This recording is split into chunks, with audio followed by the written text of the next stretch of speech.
India's electronics trade story is taking a surprising turn. For years, it was a one-way flow. India importing from China. Now, that direction is slowly reversing. India is exporting electronics components to China, and the numbers are massive. Exports have already hit $2.5 billion in FY26 so far, and are projected to reach $3.5 billion by the end of the fiscal year. This is not a small shift. This is a structural change. At the center of this change is the growing ecosystem around Apple and its suppliers in India. Companies like Tata Electronics, Pegatron, Foxconn, Salcomp, Motherson, and Yuzhong Technology are driving this surge. They are turning India into a key part of global supply chains. Former Niti Aayog CEO Amitabh Kant said exports of Apple components from India to China show the success of the government's PLI scheme. On X, he said this was unimaginable when the smartphone PLI scheme was first designed. According to the Ministry of Electronics and IT, India is now a net exporter of mobile phones and the second largest mobile manufacturing country in the world. The production has more than doubled from 2.14 lakh crore rupees in FY20 to 5.5 lakh crore rupees in FY25.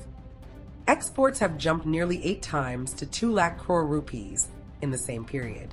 India now has over 300 mobile manufacturing units.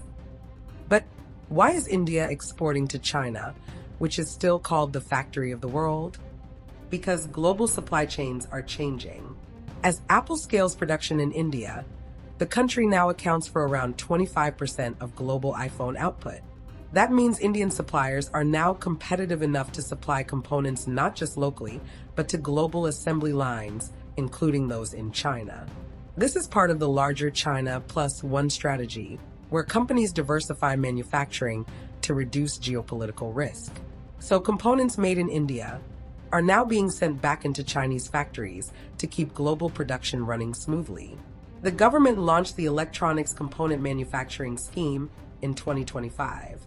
Unlike earlier schemes focused on assembly, this one targets high-value components like circuit boards, camera modules, and enclosures, and offers incentives linked to both turnover and capital investment. As a result, India's domestic value addition in smartphones has risen to around 20%. That means India is moving beyond just assembling devices and into more advanced manufacturing.